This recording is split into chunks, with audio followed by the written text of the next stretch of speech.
ಭಾವನಾ ಅಂದಿದ ತಕ್ಷಣ ಸಾಕಷ್ಟು ಜನಕ್ಕೆ ಪ್ರಶ್ನೆಗಳು ಮೂಡುತ್ತೆ. ಭಾವನಾ ಮೆನನ್ನ, ಭಾವನಾ ರಾಮಣ್ಣ ಅವರ, ಭಾವನಾ ರಾವ್ ಅವರ ಅಂತ. ಅದೇ ಗಾಳಿಪಟ ಭಾವನಾ ಅಂದಿದ ತಕ್ಷಣ ಅಂತ ಈಸಿಯಾಗಿ ಗೊತ್ತಾಗ್ಬಿಡುತ್ತೆ. ಸೊ ಈ ಕನ್ಫ್ಯೂಷನ್ಸ್ ಬಗ್ಗೆ ಹೇಳೋದಾದ್ರೆ. ನನಗೂ ತುಂಬಾ ಕಾಲ್ಸ್ ಬರ್ತಾ ಇತ್ತು ಮುಂಚೆ, ಭಾವನಾ ಮೆನನ್ಗೆ ಅವ್ರು ಮಾಡಕ್ ಹೋಗಿ ನಿಮ್ಗೆ ಮಾಡೋರು, ಓ ಸಾರಿ ಮೇಡಮ್ ಅಂದ್ಬಿಟ್ಟು ಇಟ್ಬಿಡೋರು ಫಿಲ್ಮ್ಗೆನೆ. Okay. So in fact Bhat sir ಹೇಳಿದ್ರು ನನ್ಗೆ, ನೀನ್ ಪಾವ್ನಿ ಅಂತ ಚೇಂಜ್ ಮಾಡ್ಕೋ, ಭಾವನಾ ತುಂಬಾ ಜನ ಇದಾರೆ ಅಂತ. ನಾನ್ಗಿಲ್ಲ, ಅಪ್ಪ ಅಮ್ಮ ಇಟ್ಟಿದ ಹೆಸರು, ನಾನು ಹೆಂಗ್ ಚೇಂಜ್ ಮಾಡ್ಲಿ ಅಂತ. ಏನಂತ ಚೇಂಜ್ ಮಾಡ್ಕೊಳ್ಳಿ? ಪಾವ್ನಿ ಇದೆ ಫಸ್ಟ್ ಫಿಲ್ಮ್, ಗಾಳಿಪಟದಲ್ಲಿ ನನ್ನ ಪಾತ್ರದ ಹೆಸರು ಪಾವ್ನಿ ಅಲ್ಲ, ಸೊ ಅದ್ರಲ್ಲೇ ಹಂಗೆ ಮಾಡ್ಕೊಂಡ್ಬಿಡು ಅಂತ ಹೇಳಿದ್ರು. ಇಲ್ಲ ಇಲ್ಲ ಬೇಡ, ಭಾವನಾ ಅಂತಾನೆ ಇರ್ಲಿ ಅಂತ. ನೀವು ಅದನ್ನೇನಾದ್ರೂ ಫಿಕ್ಸ್ ಮಾಡ್ಕೊಂಡಿದ್ರೆ ಪಾವನಿ ಇದಾರಲ್ಲ, ಅವ್ರು ಇನ್ನೊಂದ್ ಹೆಸರು ಎಕ್ಸಾಕ್ಟ್ಲಿ ಅದು ಇದೆ. ಬಟ್ ಇವಾಗ ಐ ಥಿಂಕ್ ಭಾವನಾ ರಾವ್ ಅನ್ನೋದೊಂದು ಇದಾಗ್ಬಿಟ್ಟಿದೆ, ಗೊತ್ತು ಎಲ್ಲರಿಗೂ ಭಾವನಾ ರಾವ್. ಹೌದು ಹೌದು ಹೌದು. ಈ ನಿಮ್ಗೆ ಭಾವನಾ ಮೆನನ್ನು ಭಾವನಾ ರಾಮಣ್ಣ ಇಬ್ರಲ್ಲಿ ಯಾರು ಕ್ಲೋಸ್ ಇದಾರೆ ಅಂತ? ಕ್ಲೋಸ್ ಯಾರು ಇಲ್ಲ ಆಕ್ಚುಲಿ, ಫಾರ್ಮಲ್ ಆಗಿ ಗೊತ್ತು, ಪರಿಚಯ ಇದಾರೆ. ಭಾವನಾ ಮೆನಂದು ನಂದು ಸೇಮ್ ಡೇಟ್ ಆಫ್ ಬರ್ತ್. ಅವರು June 6th, ನಾನು June 6th ಬಾರ್ನ್. ಅವರು ಭಾವನಾ, ನಾನು ಭಾವನಾ. ಏನ್ ಕೋಇನ್ಸಿಡೆನ್ಸ್ ಅಂತ ಗೊತ್ತಿಲ್ಲ. ಒಂದೇ ರಾಶಿ, ಒಂದೇ ನಕ್ಷತ್ರ, ಒಂದೇ ಹೆಸರು. ರಾಶಿ ನಕ್ಷತ್ರ ಗೊತ್ತಿಲ್ಲ, ಬಟ್ ಒಂದೇ date of birth. Okay, super super. ವೀಕ್ಷಕರೇ, ನಾನು ಭಾವನಾ ರಾವ್ ಅವ್ರನ್ನ ಇವತ್ತು ಕೂತ್ಕೊಂಡು ಮಾತಾಡೋದಕ್ಕೆ ಒಂದು ಇಂಪಾರ್ಟೆಂಟ್ ಕಾರಣ ಏನಪ್ಪಾ ಅಂತಂದ್ರೆ, ಲ್ಯಾಂಡ್ ಲಾರ್ಡ್ ಸಿನಿಮಾ ರಿಲೀಸ್ ಆಗಿದೆ. ಲ್ಯಾಂಡ್ ಲಾರ್ಡ್ ಸಿನಿಮಾ ಎಲ್ಲೆಡೆ ಪ್ರಶಂಸೆ ಪ್ರತಿಕ್ರಿಯೆಗಳ ಸುರಿಮಳೆ ಆಗ್ತಾ ಇದೆ ಆ ಸಿನಿಮಾಗೆ. ಏನಕ್ಕಪ್ಪ ಅಂತಂದ್ರೆ, ನಮ್ಮ ಮಣ್ಣಿನ ಕತೆ ಅದು. 80ರ ದಶಕದ ಕತೆ ಆದ್ರೂ ಕೂಡ ಅದರಲ್ಲಿ ಒಂದು ಜೀವಂತಿಕೆ ಇದೆ, ಒಂದೊಳ್ಳೆ ಮೇಕಿಂಗ್ ಇದೆ. ಪಾತ್ರಗಳಂತೂ ತುಂಬಾ ಜನ ಕಲಾವಿದರು ಜೀವಿಸ್ಬಿಟ್ಟಿದ್ದಾರೆ. ಆ ತರದೊಂದು ಬ್ಯೂಟಿಫುಲ್ ಪರ್ಫಾರ್ಮೆನ್ಸ್ ನೀಡಿದ್ದಾರೆ. ಭಾವನಾ ಅವ್ರು ಕೂಡ ಒಂದೊಳ್ಳೆ ಅದ್ಭುತವಾದಂತ ರೋಲ್ ಮಾಡಿದ್ದಾರೆ. ಭಾವನಾ ಅವರೇ, ನನಗಂತೂ ಲಿಟ್ರಲಿ ನಿಮ್ಮ ರೋಲ್ ನ ಡೈಜೆಸ್ಟ್ ಮಾಡ್ಕೊಳಕ್ಕಾಗಿಲ್ಲ. ನಿಮ್ಮ ಫ್ರೆಂಡ್ ಆಗಿ, ಒಬ್ಬ ಜರ್ನಲಿಸ್ಟ್ ಆಗಿ ಸಿನಿಮಾ ನೋಡ್ಕೊಂಡ್ಬಂದು ಏನೋ ಬರಿಬೇಕಿತ್ತು, ಅದ್ರ ಬಗ್ಗೆ ಬರ್ದೆ. ದೇವದಾಸಿ ಪಾತ್ರ ಮಾಡ್ಬೇಕು ಅಂದಾಗ ನೀವು ಅದಕ್ಕೆ ಓಕೆ ಅಂದಿದ್ದು ಹೇಗೆ? ಮನೆಯಲ್ಲಿ ಒಪ್ಕೊಂಡ್ರ ಈ ತರದೊಂದು ಪಾತ್ರ ಮಾಡ್ತಿದೀನಿ ಅಂದಾಗ? ಫಸ್ಟ್ ಆಫ್ ಆಲ್ ಮನೇಲಿ ನಾನು ಜಾಸ್ತಿ ಡಿಸ್ಕಸ್ ಮಾಡಲ್ಲ ಕೆಲಸದ ಬಗ್ಗೆ. It is I mean it is my individual decision. Super. Devadasi ಇವಾಗ ಇನ್ನ ನಡೆಯುತ್ತೆ. ಅಫ್ಕೋರ್ಸ್ ನಾನು ಒಂದ್ ಸ್ವಲ್ಪ ಹೆಸಿಟೆಂಟ್ ಇದ್ದೆ, ನಾನು ಈ ಪಾತ್ರ ಹೆಂಗ್ ಮಾಡ್ಲಿ ಅಂತ. ಅದು ಒಂದ್ ಸೀನು ಇಟ್ ಕನ್ವಿನ್ಸ್ಡ್ ಮೀ. ನಾನು ಲಾಸ್ಟ್ ನಾನು ಸಾಯಿಸೋ ಸೀನು ಇಟ್ ಕನ್ವಿನ್ಸ್ಡ್ ಮೀ ದಟ್ ಮಾಡಬೇಕು ನಾನು ಈ ಪಾತ್ರ ಅಂತ. ಆ್ಯಂಡ್ ಐ ನೋ ನಂಗೆ ಜಡೇಶ್ ಅವರು ಸುಮ್ಮನೆ ಈ ಥರ ಪಾತ್ರಗಳು ಬರೆಯಲ್ಲ, ಅದಕ್ಕೊಂದು ಡೆಪ್ತ್ ಇರುತ್ತೆ. ಎಷ್ಟೇ ಸ್ಕ್ರೀನ್ ಸ್ಪೇಸ್ ಗೊತ್ತಿತ್ತು ನನಗೆ, ಎಷ್ಟು ನನ್ನ ಸ್ಕ್ರೀನ್ ಸ್ಪೇಸ್ ಇದೆ ಅಂತ, ಬಟ್ ಎಷ್ಟು ಇಂಪಾರ್ಟೆಂಟ್ ಆ ರೋಲು ಅಂತಲೂ ಗೊತ್ತಿತ್ತು ನನಗೆ. ಅದು ಯಾವ ತಿರುವು ಕೊಡುತ್ತೆ ಕತೆಗೆ ಅಂತಲೂ ಗೊತ್ತಿತ್ತು ನನಗೆ. ಸೊ ಸುಮಾರು ಕಾರಣಗಳಿಂದ I accepted. And I feel loud ಆಗಿ ಆಕ್ಟಿಂಗ್ ಮಾಡೋಕ್ಕಿಂತ ಈ ತರ ಸಟಲ್ ಆಕ್ಟಿಂಗ್ ಮಾಡೋದು, ಈ ತರ ಸೆನ್ಸಿಟಿವ್ ಕ್ಯಾರೆಕ್ಟರ್ಸ್ ಮಾಡೋದು ಭಾರಿ ಚಾಲೆಂಜಿಂಗ್ ಇತ್ತು. ಸಿನಿಮಾದಲ್ಲಿ ಹೀರೋಗೆ ತಕ್ಕನಾದಂತ ವಿಲನ್ ಇದ್ದಾರೆ. ದುನಿಯಾ ವಿಜಯ್ ಅವರ ಮಗಳು ಓಪನಿಂಗ್ ಇಂದ ಎಂಡ್ ವರ್ಗೂ ಇರ್ತಾರೆ. ರಚಿತಾ ರಾಮ್ ಅವ್ರು ಇದ್ದಾರೆ, ಲೇಡಿ ಸೂಪರ್ ಸ್ಟಾರ್. ಇಷ್ಟು ಜನ ಎಲ್ಲ ಇದ್ದುಕೊಂಡು ಕೂಡ ನಿಮ್ದು ತುಂಬಾ ಇಂಪ್ಯಾಕ್ಟ್ ಮಾಡುತ್ತೆ. ಅಂದ್ರೆ ಸಿನಿಮಾ ನೋಡ್ಕೊಂಡು ಹೊರಗಡೆ ಬಂದ್ರು ಕೂಡ ನಿಮ್ಮ ಪಾತ್ರ ಪ್ರೇಕ್ಷಕರ ಮನಸ್ಸಲ್ಲಿ ಉಳ್ದೋಗುತ್ತೆ. ಆ ತರದೊಂದು ಪಾತ್ರ ನೀವು ಮಾಡಿದ್ದೀರಾ. ದೇವದಾಸಿ ಪಾತ್ರ ಅಂದಿದ ತಕ್ಷಣನೇ ಎಲ್ಲರೂ ಊರಬಸ್ವಿ ದೇವದಾಸಿ ಪಾತ್ರ ಅಂದಿದ ತಕ್ಷಣನೇ ಮಾಡ್ಬೇಕಾ ಅಂತ ಒಂದು ಸಣ್ಣ ಅಳುಕು ಶುರು ಆಗುತ್ತೆ. ಬಟ್ ನಿಮ್ಮ ಅಪಿಯರೆನ್ಸ್ ಪ್ರತಿಯೊಂದು ತುಂಬಾ ಔಟ್ಸ್ಟ್ಯಾಂಡಿಂಗ್ ಆಗಿದೆ.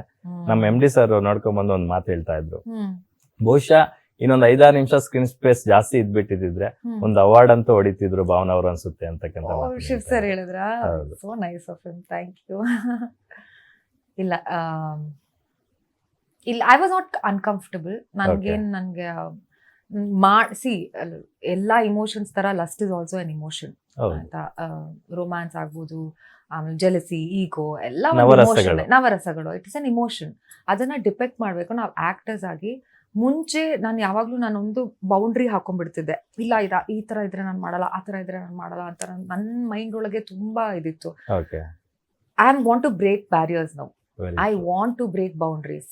ಅದಕ್ಕೆ ನನ್ಗೆ ಆ ಪಾತ್ರ ಒಪ್ಕೊಳ್ಳೋಕ್ಕಿಂತ ಮುಂಚೆ ಅಫ್ಕೋರ್ಸ್ 10 ಸತಿ ಯೋಚನೆ ಮಾಡಿರ್ತೀನಿ. ಬಟ್ ಶೂಟಿಂಗ್ ಹೋದಾಗ ಒಪ್ಕೊಂಡಾದ್ಮೇಲೆ ನನಗೊಂಚೂರು 1% ನನ್ಗೆ ಅನ್ಕಂಫರ್ಟಬಲ್ ಅನ್ನಿಸ್ಲಿಲ್ಲ. ನಾನು ಪಾತ್ರ ಮಾಡ್ತಾ ಇದ್ದೀನಿ. ನನ್ನ ಪರ್ಸನಲ್ ಲೈಫ್ ಅಲ್ಲ ಅದು ನನ್ನ ಪಾತ್ರ ಮಾಡ್ತಾ ಇದ್ದೀನಿ. ಆ್ಯಂಡ್ ರಿಯಲ್ ಇನ್ಸಿಡೆಂಟ್ಸ್, ಅದು ರಿಯಲ್ ಜನರಿದ್ದಾರೆ. ಇನ್ನ ಇವತ್ತಿಗೂ ನಡೆಯುತ್ತೆ ಆ ಪದ್ಧತಿ. ಅದು ಎಷ್ಟು ಸಹಿ ತಪ್ಪು ನಾನು ಹೇಳೋ ಇದ್ರಲ್ಲಿಲ್ಲ, ಪೊಸಿಷನ್ ಅಲ್ಲಿ ಇಲ್ಲ ನಾನು. ಬಟ್ ಆ ಪಾತ್ರದೇ ಒಂದು ತಗೊಂಡ್ರೆ ನೀವು ಒಂದು ಟ್ರ್ಯಾಕ್ ನೀವು ಒಂದು ಸಪ್ರೇಟ್ ಫಿಲ್ಮೇ ಮಾಡ್ಬೋದು.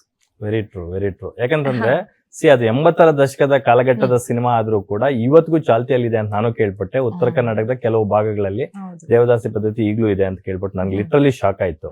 ಕಾನೂನಿನ ಪ್ರಕಾರ ಅದು ಕಾನೂನು ಬಾಹಿರ, ಅದು ಆಕ್ಚುಲಿ ಈಗಲೂ ಅದು ಅಸ್ತಿತ್ವದಲ್ಲಿ ಇದೆ ಅನ್ನೋದ್ರ ಬಗ್ಗೆ ಏನ್ ಹೇಳ್ತೀರಾ ಭವನ್ ಅವರು? ಪರ್ಸನಲಿ ನನಗಿಷ್ಟ ಇಲ್ಲ ಓಕೆ, ಈ ಪದ್ಧತಿ ಆಗದ್. ಪರ್ಸನಲಿ ನನಗಂತೂ ಇಷ್ಟ ಇಲ್ಲ. ಬಟ್ ಅದು ಕಾಲಾಂತರದಿಂದ ನಡ್ಕೊಂಡ್ ಬರ್ತಾ ಇರೋದು ತುಂಬಾ ಜನಕ್ಕೆ ಇಟ್ ಇಸ್ ಜಸ್ಟ್ ರೂಟೀನ್ ಅಂತಾನು ಅನ್ಸ್ಬೋದು. ಇದು ನಮ್ ಪದ್ಧತಿ, ನಮ್ ವಿಚಾರ ಇದು ಅಂತ ಅನ್ನಿಸ್ಬೋದು. ಬಟ್ ಪರ್ಸನಲಿ ಒಂದು ಹೆಣ್ಮಗುನ ದೇವ್ರಿಗೆ ಅರ್ಪಿಸ್ತಾರೆ, ಆಲ್ ದೋಸ್ ಥಿಂಗ್ಸ್. ಅವ್ರದ್ದು ಒಂದು ಲೈಫ್ ಅಂತ ಇರುತ್ತೆ ಅಲ್ಲ. ಸೊ ಈ ಪದ್ಧತಿ ನನಗೆ I wanted to stop. But ಹಂಗಂತ ಎಷ್ಟೊಂದು ಜನ ಅದಕ್ಕೆ ವಿರುದ್ಧನೂ ಇರ್ತಾರೆ. ಇದು ನಾವು ಯಾವ ಕಾಲಾಂತರದಿಂದ, ಹುಡುಗಿರೇ ಇರ್ಬೋದು, ಕಾಲಾಂತರದಿಂದ ನಾವು ಇದನ್ನ ನಡೆಸ್ಕೊಂಡ್ ಬರ್ತಾ ಇರ್ತೀವಿ, ನಾವ್ ಯಾಕೆ ಇದು ಮಾಡ್ಬೇಕು ಅಂತ ಇದೂ ಇರುತ್ತೆ. ನೋಡೋಣ ಈ ಫಿಲಮ್ ಆದ್ಮೇಲೆ ಏನೇನ್ ಹೋಪ್ಫುಲಿ ಒಂದ್ ಚೇಂಜ್ ಆಗ್ಬೋದು. ಯಾಕಂದ್ರೆ ಲ್ಯಾಂಡ್ ಲಾರ್ಡ್ ಸಿನಿಮಾದಲ್ಲಿ ಸಾಕಷ್ಟು ವಿಚಾರಗಳ ಮೇಲೆ ಬೆಳಕು ಚೆಲ್ಲುವಂತ ಕಾರ್ಯವನ್ನ ಡೈರೆಕ್ಟರ್ ಮಾಡಿದ್ದಾರೆ. ಬರವಣಿಗೆ ತುಂಬಾ ಚೆನ್ನಾಗಿದೆ. ಸಂವಿಧಾನದ ಅಸಮಾನತೆ, ಶೋಷಣೆ ಬಗ್ಗೆ, ಸಾಕಷ್ಟು ವಿಚಾರಗಳ ಬಗ್ಗೆ, ಹಳ್ಳಿಗಳಲ್ಲಿ ಇರ್ತಕ್ಕಂತ ಒಂದು ಉಳ್ಳವರು ಇಲ್ಲದವರ ನಡುವಿನ ಸಂಘರ್ಷಗಳ ಬಗ್ಗೆ ಎಲ್ಲ ತುಂಬಾ ಚೆನ್ನಾಗಿ ಮಾಡಿದ್ರು. ಅದರಲ್ಲಿ ನಿಮ್ಮ ದೇವದಾಸಿ, ನಿಮ್ಮ ಪಾತ್ರದ ಬಗ್ಗೆನೂ ಒಂದಾಗಿದೆ. ಸೊ ಈ ದೇವದಾಸಿ ಪದ್ಧತಿ ಅಂತಕ್ಕಂಥದ್ದು ಲ್ಯಾಂಡ್ ಲಾರ್ಡ್ ಸಿನಿಮಾದಲ್ಲಿ ತುಂಬಾ ಚೆನ್ನಾಗಿ ತೋರಿಸಿದ್ದಾರೆ, ಒಂದ್ ಎಳೆ ಆದ್ರೂ ಕೂಡ. ಈ ಹಿಂದೆ ಸಾಯಿ ಪಲ್ಲವಿ ಅವರು ಶ್ಯಾಮ್ ಸಿಂಗ್ ರಾಯ್ ಸಿನಿಮಾದಲ್ಲಿ ಒಂದು ಬ್ಯೂಟಿಫುಲ್ ರೋಲ್ ಮಾಡಿದ್ರು ದೇವದಾಸಿಯಾಗಿ. ನಂತರ ಆಮೀರ್ ಖಾನ್ ಅವರ ಮಗ ಫಸ್ಟ್ ಫಿಲ್ಮ್ ಬಾಲಿವುಡ್ ಅಲ್ಲಿ ರೀಸೆಂಟ್ ಆಗಿ ಅವ್ರು ಡೆಬ್ಯೂ ಮಾಡಿದಾಗ ಮಹಾರಾಜ್ ಅಂತ ಒಂದು ಸಿನಿಮಾ ಬಂತು. ಅದರಲ್ಲೂ ಕೂಡ ಇದೇ ಕಾನ್ಸೆಪ್ಟ್ ಇದೆ. ಕಂಪ್ಲೀಟ್ ಸಿನಿಮಾ ದೇವದಾಸಿ ಪದ್ಧತಿ ಮೇಲೆ ಇದೆ. ಸೊ ಸಾಯಿ ಪಲ್ಲವಿ ಅವರ ರೋಲ್ ಬಹುಶಃ ನೋಡಿರ್ತೀರಾ. ಸೊ ಏನ್ ಅನಿಸ್ತು ನಿಮ್ಗೆ? ಬ್ಯೂಟಿಫುಲ್, ಅದನ್ನ ಎಷ್ಟು ಬ್ಯೂಟಿಫುಲ್ ಆಗಿ ಮಾಡಿದೆ. ಅವಳು ಎಷ್ಟು ಅಗೇನ್ಸ್ಟ್ ಇರ್ತಾಳೆ ಇದು ಪದ್ಧತಿ ಬಗ್ಗೆ. ಶಿ ಬ್ರೇಕ್ಸ್ ದ ರೂಲ್ಸ್, ಅವಳು ಆಚೆ ಹೋಗ್ತಾಳೆ. ಆತರ ಮೇ ಬಿ ಸಾಕಷ್ಟು ಹುಡುಗಿರು ಇದಾರೆ ಇನ್ನ ಆ ದೇವದಾಸಿ ಕಮ್ಯುನಿಟಿನಲ್ಲಿ. ಇನ್ನ ಸಾಕಷ್ಟು ಜನ ಇರ್ಬೇಕು, who want to get out, ಆಚೆ ಕಡೆ ಬರ್ಬೇಕು, ಎಜುಕೇಶನ್ ಆಗ್ಬೋದು, ಏನೋ ದುನಿಯಾ ನೋಡ್ಬೇಕು ಅಂತ ಎಷ್ಟು ಜನ ಇರ್ತಾರೆ. ಅದೊಂಥರ ಸಫಕೇಟಿಂಗ್ ಆಗೂ ಇರ್ಬೋದು. ಬಟ್ ತುಂಬಾ ಜನಕ್ಕೆ maybe use to it ಆಗ್ಬೋದು. ಅವ್ರ ಮೆಂಟಾಲಿಟಿ ಮೇಲೆ ಡಿಪೆಂಡ್ ಆಗುತ್ತೆ. ಬಟ್ ಒಂದ್ ರೂಲ್ ಅಂತ ಬಂತು ಅಂದ್ರೆ ಎಲ್ಲರೂ ಅದನ್ನ ಪಾಲಿಸ್ಲೇಬೇಕು.